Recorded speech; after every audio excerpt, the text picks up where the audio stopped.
¿Qué tal? Saludos, bienvenidos a En Portadas. Viernes 30 de septiembre. Como siempre, vamos a comentar las noticias que trae en su primera página el diario La Región. Lo hacemos hoy, acompañados de Abel Fraga. ¿Qué tal? Bienvenido. Hola, Kiki, muchas gracias. Lalo Gómez, ¿cómo estás? Hola, ¿qué tal? Muy buenas. Lalo Pavón, bienvenido. Buenas. Una primera página del diario La Región que tiene hoy como principal noticia el tema del ahorro. El ahorro bancario de los ourensanos crece en plena crisis inflacionista. Los depósitos aumentaron en 210 millones de euros en el primer semestre de año, pese a la escalada de precios, según los expertos, por la contención del consumo por temor al futuro. La fotonoticia para Termatalia, el plan de termalismo social generó un retorno de 5 millones. El presidente de la Diputación de Ourense, Manuel Baltar, resaltó el éxito de su promoción termal durante la inauguración de la Feria Internacional del Termalismo, Termatalia, que cita a operadores y expertos del sector de 25 países en Expo Ourense. En la imagen, demostración de una de las terapias de relajación que se pueden conocer en la feria durante el día de hoy. Además, la Xunta endurece el control sobre los locales de máquinas de juego y apuestas, reducirá el número y exigirá mayor vigilancia del acceso de menores. Además, restos do vento del portugués Tiago Guedes, la mejor película de Louf, Calpurnia a la mejor película. La ruta de los clubes de Alterne de Berín a Chaves, un trayecto letal para el tráfico. Condenas de hasta 10 años a los 3 atracadores de un prostíbulo, Celano Novés. Transportistas del Bierzo y Valdeorras que urgen la A76 como salida a la meseta. Nuevo impuesto a grandes fortunas y rebaja fiscal a rentas hasta 21.000 euros por parte del Gobierno, y Junts que consultará sus bases si rompe el acuerdo de gobierno con Esquerra Republicana de Cataluña. Además, en el Foro de la Región, protagonismo para la neuróloga Rosa Rodríguez, que dice el Alzheimer se inicia 20 o 30 años antes que sus síntomas. Y además hoy con el periódico La Revista, con Magín Picayo, el oficio de humanizar la piedra como protagonista. Bueno, si os parece, empezamos hablando del tema del ahorro. ¿Qué os parece esta noticia, esta capacidad de ahorro que tienen los ourensanos a pesar de la inflación, a pesar de la crisis? ¿Cómo lo ves, Abel? Bueno, el ahorro es a nivel nacional, ¿no? Te dicen también la noticia de la región. Hay muchísima gente que no tiene capacidad de ahorro, no nos engañemos. Lo que pasa es que después, la que tiene capacidad de ahorro, y en estas circunstancias, que hay miedo, porque hay que reconocer que entre la subida del gas, la guerra de Ucrania, etcétera, etcétera, la gente tiene miedo, y claro, son 210 millones, pero para que la gente se sitúe, los espectadores, a pesetas, aunque ya sabemos que no existen las pesetas, no, pero eran 35.000 millones, que eso es una auténtica burrada, con la particularidad de que no pagan un duro hoy por los depósitos. Ahora están empezando a salir porque están subiendo el precio del dinero, empezaron a subir la Reserva Federal Americana, el Banco Central Europeo también lo está subiendo y dicen que va a subir bastante más, pero a pesar de todo, no voy a dar nombre, hay algunos bancos que están dando, creo que es no quiero mentir, si es el 2%, hasta un máximo de 30.000 euros. El resto está al 0% en todas partes. Y la gente ahorra también, pues eso, por el tema del miedo. La contrapartida es que hay más recursos, evidentemente, para prestar. Aunque ahora, yo lo perdí bastante el hilo desde ya hace 10 años que me prejubilé de la Caja de Ahorros y no estoy muy al día, pero supongo que hoy están unos precios más asequibles. Bueno, que ahora está subiendo, porque al subir los tipos de interés del pasivo, evidentemente suben los tipos de interés del activo, ¿no? Entonces, bueno, por un lado es una buena noticia, pero por otro lado no es buena porque lo importante es que el dinero corra, que se invierte y que genere pues, riqueza y puestos de trabajo. Claro. Sí, yo me quedo con estas últimas palabras de Abel. Yo creo que no es una buena noticia.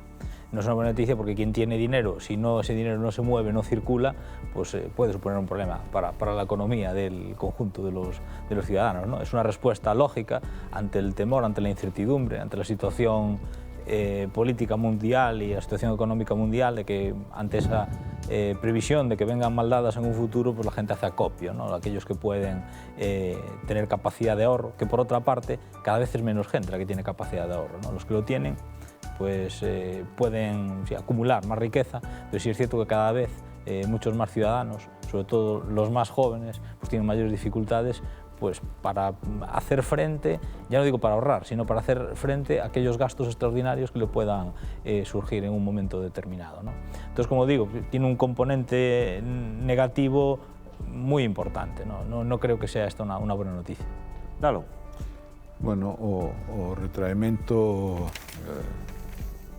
da población é un movimento típico de situacións complexas e complicadas. Sempre que houbo unha crisis ou unos preludios xa de unha crisis, o primeiro que fai a xente é parar o que está facendo. Entonces, si está invertindo ou si pensa invertir, quédase quieto. E iso é un movimento que vai xirando e vai afectando a todos os sectores e en todos os ámbitos de forma transversal, de xeito que si hai diñeiro que está chegando ás empresas, ás industrias, ben en forma de gasto directo, de compra directa de mercancía ou de depósitos nos bancos, que os bancos despois fan fluir a través do crédito. Se o crédito se retrae e as compras se retraen, as empresas empezan a resentirse. Bueno, eso termina provocando reducións de plantillas ou axustes de plantillas e, a súa vez, volve ao principio, menos diñeiro para utilizar por parte dos ciudadanos, menos capacidade para invertir por parte de empresas e de todo o mundo. E en este caso, debido á coyuntura internacional, alza de precios desmesurada, a enerxía, e xa os de alimentación e todos, pois a tormenta perfecta para que todo suba e os ciudadanos teñan que tomar medidas, algunhas veces uns obligados pola situación, os outros polo medo, porque non olvidemos que a economía, o estado óptimo da economía é nunha atmosfera de confianza. Si todo o mundo ten confianza, pois gasta, consume, arrisca, e as empresas tamén invisten, tratan de crecer. En tempos de replegamento é ao revés, trátase de resistir e de non perder, ou perder o menos posible, pero a involución trae crise económica e a situación que estamos vivindo. 9.856 millones de euros aí tienen los ourensanos en depósitos. ¿Os sorprende la cifra o no? Pues eso, yo insisto, porque yo creo que mucha gente no sé, al ver 9.800, es billón con B de burrada, billón y medio de pesetas. Es una salvajada, aunque siempre se caracterizó Ourense por el... Sí. Si me deixa de matizar, esa cantidad non quere dicir que o diñeiro este quieto nos bancos, porque hai parte dese diñeiro ou a parte que estará invertido en produtos que hoxe, porque como non hai pago de intereses... Fondo de inversión. Sí, ou entre outros, como non hai pago de intereses, os bancos traballan con outros mecanismos que si producen, teñen unha rendibilidade máis alta que os... Sí, pero efectivamente, pero tamén te voy a decir, al menos por mi experiencia, ¿no?, que la mayoría de la gente es miedosa. Yo el primero. Yo reconozco, y a pesar de haber trabajado 30 y tantos años en la caja, bueno, y después creo que al final ya era banca, bueno, yo también soy miedoso, es decir, yo no meto en un fondo de inversión dinero, porque aún los garantizados al 100%, que evidentemente hoy no darían casi nada, tienes un riesgo de perder. No mucho, pero te puede bajar el capital.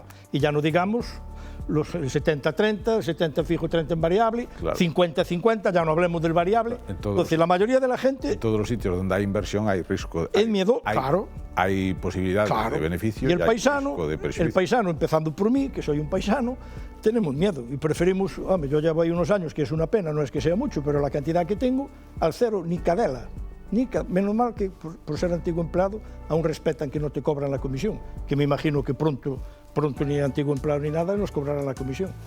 Las cifras son hasta el mes de junio. No sé si en el verano, que se habló mucho ese mensaje que hubo de que la gente se iba a lanzar a gastar, que iba a dar igual, que ya veríamos lo que pasaría en otoño, si eso va a influir en esas cifras en el segundo semestre del año. ¿Pensáis que la gente porque en verano hubo mucho movimiento, que la gente gastó? Hombre, nos llevan anunciando durante meses que el otoño y el invierno van a ser duros, ¿no? Y bueno, mucha gente en previsión de eso sí que guardó. Otra gente decidió optar por la vía completamente opuesta, ¿no? Decir, bueno, pues vamos a disfrutar durante el verano de la vida. y que sea lo que Dios quiera, ¿no? Vamos a disfrutar de la vida. O sea, no lo sé, lo desconozco. Yo como en este aspecto de la economía y en la economía actual aún es más difícil poder hacer estudios y vaticinios, es muy complicado. Tampoco sé lo que decía Abel, si es una cifra apabullante, muy grande, o no lo es. Habría que hacer una comparativa con otras provincias, más o menos, del peso de Ourense y así. Aquí sí que es cierto que contamos con las pensiones más bajas, contamos con un fuerte componente del peso de los funcionarios en las nóminas y no creo que sea de las provincias que tengan un patrimonio mayor. También había que contar fondos que pueden venir de la emigración, había que hacer... Hay mucho. Hay mucho, posiblemente también. Habría que hacer un estudio y hacer una comparativa con otras provincias para ver si esto es algo, pues eso, muy llamativo o si estamos dentro de una media, que seguramente comparando con provincias de zonas mucho más pudientes, mucho más enriquecidas, o País Vasco, Navarra, Cataluña, Madrid, pues seguramente estemos ahí eu non sei ahora mismo, teño os datos de ahora mismo, pero digo que lo tendría que estar. Tradicionalmente as ratios de aforro na provincia de Ourense son máis altos que neses territorios, porque nesos territorios están moito máis acostumbrados a xogar, dito entre comillas, non? A mover o diñeiro. Non o fin da maioría da xente desos territorios non é ter unha cartilla céntimo que entra, céntimo que non sale. Hai máis propensión á inversión en determinados ámbitos e en determinados sectores. Pero Solalo, ¿me lo dices como una percepción tuya personal o porque hay estudios contrastados sobre eso? Sí, el ratio que dijo es... Está nos análisis de datos... Es a lo que me refiero. Eu digo que eu non conozco neste momento cual é a situación, pero tradicionalmente non sempre somos das provincias máis aforradoras, más conservadoras en el aspecto económico. Porque hai un porcentaje moi enorme emigrante. Hai varios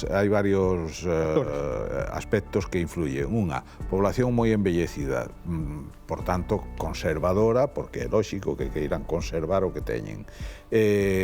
Moito salario público, que teñen máis ou menos asegurada a súa vida, a súa forma de vivir, e non queren riscos de ningún tipo. E o excedente, pois afórrano.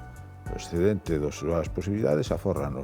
E despois o que di Abel, fondos de migración que se poden aplicar os outros dous criterios, os outros dous sectores, os criterios que aplicamos aos outros dous sectores podense aplicar á emigración e incluso incrementados, non?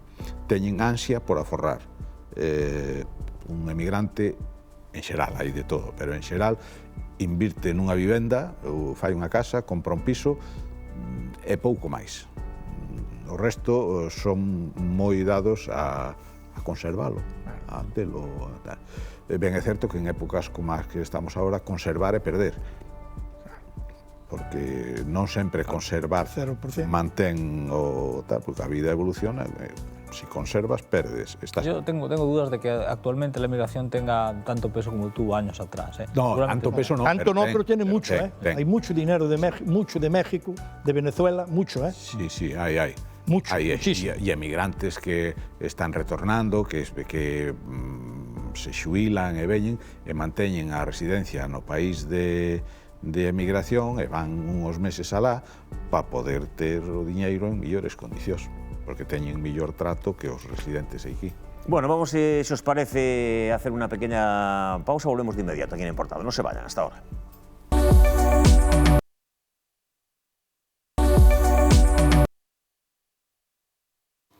Seguimos en Portada con Abel Fraga, Lalo Gómez y Lalo Pavón. La Xunta endurece el control sobre los locales de máquinas de juego y apuestas, reducirá el número y exigirá mayor vigilancia del acceso de menores. Entiendo que era un sector que había que regular o que hay que regular mejor, ¿no? Sí, no es que entienda mucho de eso, pero hace poco leyera un reportaje en La Región al respecto y es curioso hasta cierto punto, ¿no? Porque ellos van donde pueda haber Es decir, en la cercanía de los colegios, decía la región en aquel informe, que era donde normalmente intentaban abrir estos locales, ¿no? A mí me parece fenomenal que endurezcan todo lo que se pueda, porque el juego, empiezan por ahí, y el juego es una enfermedad, por los que llegan a esos extremos, gravísima, que acaba con familias enteras, y me parece muy bien que hagan esto. Y de todas maneras, hoy en día con el tema de la online, ¿no? Ya sabéis, es que ese es uno de los aspectos que yo creo que en la ley no queda demasiado claro y que donde no se consigue restringir de todo el acceso de los más jóvenes, de los menores al juego, ¿no? Ahí es donde habría que meter mano, no sé cómo, pero para eso habrá expertos, se supone que sabrán hallar la solución, porque ahí también hay muchísimos chavales menores de edad que juegan con ahí. problemas, sí. Sí. Claro. Pero aparte me parece muy positivo que se endurezcan los controles sobre los locales de máquinas de juego y apuestas, pero me parece mucho más importante que se regule y de una manera efectiva, de verdad, la publicidad de casas de apuestas online, a lo que hacía referencia a Abel Fraga, porque hoy es completamente normal, común, con un equipo de fútbol, con sus seguidores y tal, patrocinado por... Pues bueno, yo creo que prácticamente todos los equipos de ligas profesionales tienen una casa de propia, si no tienen la propia, una ya constituida específicamente para tal afición de tal club, tienen una multinacional de las apuestas detrás aportando fondos y con publicidad visible, y cuanto más visible mejor, es en la propia camiseta mejor que en la publi del evento. En las retransmisiones deportivas es raro que una retransmisión deportiva por cualquier cadena privada no se haga alusión a las en todos los programas casas deportivos, de apuestas, programas deportivos patrocinados directamente por una casa de apuestas. Y eso, que es altamente probable que tenga un público pues, muy joven y a veces pues, con pocas herramientas pues, para defenderse o protegerse de ese tipo de publicidad, pues sí que supone un problema grave, y que es una realidad, que hoy cada vez hay más problemas de gente joven, de chicos jóvenes, pues por problemas con el juego, ¿no? Y eso sí que me parecería verdaderamente importante, ¿no? Dejar esto está muy bien, que los centros físicos pues tengan una regulación y que sea muy estricto con ellos, pero veo mucho más preocupante esa cultura de la apuesta, cultura como algo inocuo, y no es algo inocuo, ¿no? O sea, puede ser divertido, puede ser algo puntual, que no está mal, que es algo, o sea, no hay que prohibirlo, algo desde luego. Divertido quizás era lo que teníamos antes o lo que seguimos teniendo, que es la quiniela. Bueno, esa es lo más inocuo y más divertido y más que podíamos tener, pero esto es otra cosa. Pero claro, esto es otra cosa, y como digo, pues para el gran público, para una persona madura y tal, y pues tiene ciertas herramientas, ¿no? Puede haber excepciones, que se pueden ocasionar problemas, ¿no? Pero tenemos ciertas herramientas para protegernos de eso. Pero sin embargo, a los más jóvenes sí que es un riesgo que yo creo que como sociedad no deberíamos asumir. Claro. Pois eu comparto as medidas de control absolutamente. Lembro tamén que os nenos da edad do Abel e miña, a salida dos nosos respectivos colexios e institutos, había sempre un salón de xogos que eran as pequeniñas casas Texas, ¿te acuerdas? Sí, bueno, e outros moitos máis. El Estoril, el Escardibul, claro, Monte Carlo. Algúns empezamos el Coime. na cuota de perdición que se nos permitía en aquela época, empezábamos neses locales. Pero, bueno, sempre era venial, non? Tradicionalmente, durante moitos anos, o xogo estuvo prohibido en España, o xogo e as apostas. E era unha reivindicación, chegou a ser unha reivindicación social na transición moi importante, porque invocábase o sentido da liberdade, non? Para que cada un poida facer o que queira, non? É certo que os países do entorno había liberdade para apostar e para xogar e para tal, claro. A xente iba aquí a Póvoa de Varzín ou a Viana ou a tal, bueno, e a Francia tamén. Biarritz. A Biarritz, a todos esos. Liberouse ese sector, bueno, e implantouse en toda España. Eso crea problemas, porque, claro, o xogo crea adicción, ten unha capacidade potentísima de crear adicción, e termina sendo unha patoloxía, non? E ademais das graves, non? Pois como as drogas ou como dese estilo, ¿no? Entonces, cualquier esforzo que se faga para controlar eso, para mitigar esa incidencia, está ben. O que pasa que nesto chegou internet e fixo explotar a banca. Porque todo o que se fai, e iso tuvo unha multiplicación estratosférica e con efectos dos que non se fala moito, pero que son aínda máis perniciosos. E é que os menores teñen fórmulas para entrar en xogos que teóricamente non están prohibidos á súa idade. Eu conocí un caso dun neno valenciano moi listo que xugaba ao póker en internet e era un neno non podría. Bueno, pois facío. E hai bastantes máis que chegan a contidos prohibidos, nenos que chegan a contidos prohibidos. Son malos, moi malos para os adultos, son letales para os nenos, porque unha adicción desas, tamén hai que decilo, desas adiccións é posible salir, pero é moi difícil. Sale un porcentaxe ridículo da xente que ludópatas. De que se engancha ao xogo, recupérase unha porcentaxe ridícula. A maioría terminan, como decía Abel, destruídos e destruído o seu entorno. Y luego el problema no es que haya solo los locales específicos del sector, sino también la cantidad de máquinas que hay en todos los locales de hostelería. Claro. Con ese acceso, donde sí, en los centros de juego, digamos, sí exigen, evidentemente, identificarte y la edad, pero en los locales de hostelería es muchísimo más complicado. Súper rentables. Mucho más complicado que el dueño del local de hostelería se esté fijando si está un chaval o si tiene 17, 16, 18 o 19 años. Bueno, ahí ya es son mucho más gente mayor. mucho más difícil de controlar. Ahora sí, en esta ley, sí se obligará en los locales de hostelería a pedirle un mando al del local para que te permita encender la máquina, o sea, que te permita que te dé acceso a la máquina y puedas apostar, que yo entiendo que es una buena medida, sobre todo para controlar el tema de la edad, si los locales de hostelería tienen interés en controlar ese tema de la edad, ¿no? De todas maneras, quería hacer una precisión a nuestra época, ya que la sacó Lalo, por si a lo mejor los jóvenes piensan que aquellas salas de juego que cité 5 o 6, allí lo que jugábamos fundamentalmente era al futbolín, la mayoría, al ping-pong. El ping-pong el que las tenía, aquellas chismitas así, y al chapolín, porque ya el billar ya era así para más tal, al chapolín, que es el billar americano, que tenía unas redes, 6 huecos, 3 en cada lado, y tal. O sea que no apostaban, bueno, a lo mejor el que perdía... A lo mejor algunos apostaban bueno, poca cosa en la partida. É certo, el bocadillo del domingo, ¿no? É certo eso que dices, pero non te olvides que xugábamos o que tiñamos. No, bueno, pero o futbolín era unha miseria. Bueno, eu el que perdía pagaba a seguinte partida. Eu que era un neno de aldea, xugaba as 2 pesetas nunha partida ou 5 pesetas. Lo que valía el e despois viña a Pepa a miña casa. Bueno, porque a mí daba dinheiro para o autobús. A min daba o dinheiro para o autobús. No es comparable.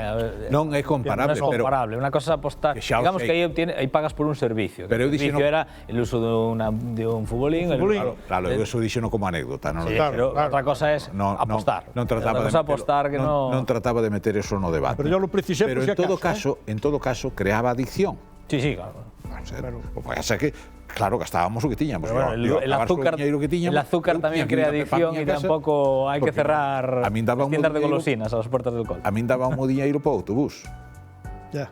Costaba 2,50. Era así salvo. Sí, 2,50 ir, 2,50 vir, 5 pesetas. Bueno, eu a veces, para ter 5 pesetas, pois pegaba a correr da miña casa hasta Ourense e quedábame 2,50. E despois viña a pé, quedaba máis outras 2,50. Bueno, por 5 pesetas neso, 5 pesetas nos coches eléctricos do pai do Rois. Cuando estaba. Es una estrategia de ahorro brillante, claro, más saludable. Claro, porque más saludable que ir caminando. Sí, pero pero fixadevos ao marxen do que plantexaba aquí, que non. Fixadevos que eso duraba 3 minutos, creo, ou así, o da ficha. Los coches eléctricos, sí, moi poquito. 3 minutos. Pois en 3 minutos alas iba todo o meu capital e despois correndo para casa para que a miña, con cuidados, si chovía, non mollarme, que a miña pobre nai non se enterara. Claro, porque se chegaba mollado, a ver porque chegaba mollado, se tiña que vir no autobús e non chovía. En fin, cousas de... Bueno, nos quedan 5 minutos. Me gustaría que comentásemos también lo que dice Rosa Rodríguez, la neuróloga en el Alzheimer, en el foro de la región de ayer. El Alzheimer se inicia 20 o 30 años antes que sus síntomas. En una entrevista previa en el periódico hablaba de 11.000 casos diagnosticados en la provincia. No saben exactamente el número de personas que pueden padecer esta enfermedad porque hay muchos casos sin diagnosticar. En la provincia de Ourense, con el envejecimiento que tenemos, es un problema o una oportunidad. ¿Cómo lo veis? Porque también hay un nicho de mercado de trabajo ahí importante en este sector. Hombre, vamos a ver, yo no entiendo mucho de este tema, ¿no? Tuve y tengo gente cercana y eso me parece una lacra total y absoluta. Yo ya sé que eso, claro, genera puestos de trabajo, pues sí. Sí, pero entiendo que es una consecuencia del envejecimiento pero yo, para mí, el Alzheimer es una tragedia absoluta, sobre todo para los familiares, ¿no? Porque la persona se supone, lo dicen los neurólogos, que la persona no se entera, ¿no? Pero esos familiares, viendo a ese padre o esa madre, que no se los conoce, que eso es horrible. Yo, para mí, no hay oportunidad ninguna. Yo lo veo una gran tragedia. Os lo pregunto de otra manera. ¿Está preparado Ourense, la provincia, a nivel de la cantidad de cuidadores que se necesitan, de la formación de esos cuidadores? Ahora mismo hay mucha gente que está siendo atendida en las casas por personas que no tienen a lo mejor la formación adecuada, que se ponen toda la voluntad del mundo, pero ¿cómo veis? Bueno, eu non creo que sea tanto un problema de especialidade. Lamentablemente é unha enfermedad que permite pouco apoio, permite cuidados, pero máis alá dos cuidados non hai gran posibilidade de tal. E nos cuidados, para os cuidados sí que hai. Outra cousa é que chegados a ese punto hai moita xente que se ve necesitada e non ten capacidade para responder con unhos cuidados axeitados. O sea, alguén que haya pasado, os que pasamos xa por eso, alguén que haya pasado por unha situación familiar de ese tipo sabe perfectamente que se necesita moito diñeiro para ter unhos cuidados tal, e tú tes que a sentir tamén, que se necesita moito diñeiro para poder facer frente con unha mínima dignidade a ese problema. E a eso sí que non, para eso sí que non estamos preparados, porque hai moita xente, lamentablemente, que non dispón desas posibilidades. Ahora, posibilidades de cuidados especializados, médicos, tal, eu creo que non, porque non é unha enfermedade que permita, lamentablemente, a ciencia non ten capacidade para facer demasiado sobre ela. Pues eu confío, no coincido con Lalo, que yo confío en que la ciencia dará una respuesta. Dará, pero... Dará una respuesta. Sí, dará, pero os meus pais, Lalo, xa lle vale de pouco. En el corto plazo, no, pero estamos mucho máis cerca que estábamos ayer. Sí, no, sin duda, pero os meus pais non lle vale. Eso está claro, para alguien que tiene ese problema en el presente, sí. Pero esto lo planteó en un inicio como una cuestión de, bueno, estamos preparados, o la atención a la gente mayor, este problema, si se agrava en el tiempo. Yo confío en que no se agrave en el tiempo, y que tenga una solución más pronto que tarde. Ahora bien, yo creo que en los próximos años nos vamos a enfrentar, derivado también del envejecimiento de la población y también del tipo de vida que estamos llevando actualmente, ¿no? Con el uso de la tecnología, con la implantación de la tecnología en nuestra vida diaria, pues yo creo que en el futuro traerá otro tipo de enfermedades que habrá que darle respuesta también y que a día de hoy a lo mejor desconocemos todavía por dónde van a ir. Ahora, este tipo de enfermedad, que es de las más crueles además, hombre, yo tengo casi la confianza de que en pocos años tenga por lo menos algún fármaco que consiga ralentizar, entiendo un pouco los síntomas. Eso tamén, pero a pelexa na ciencia está ahora centrada noutro ámbito, e é adiantarse ao diagnóstico que dice a científica, e é que se eso empeza 20 ou 30 anos antes, nesa etapa, poder empezar ahí. Ya hay estudios de ADN, ya hay muchas cosas que se pueden hacer. De momento nada. Que te perciben una cierta predisposición y bueno, pues con esa esperanza para el tema del Alzheimer vamos a terminar hoy. Muchísimas gracias a los tres. Feliz fin de semana a todos. Lalo, muchas gracias. Muchas gracias. Lalo, muchas gracias. Gracias, a ustedes, muchas gracias como siempre por la atención prestada. Nos vemos el lunes aquí en Portada.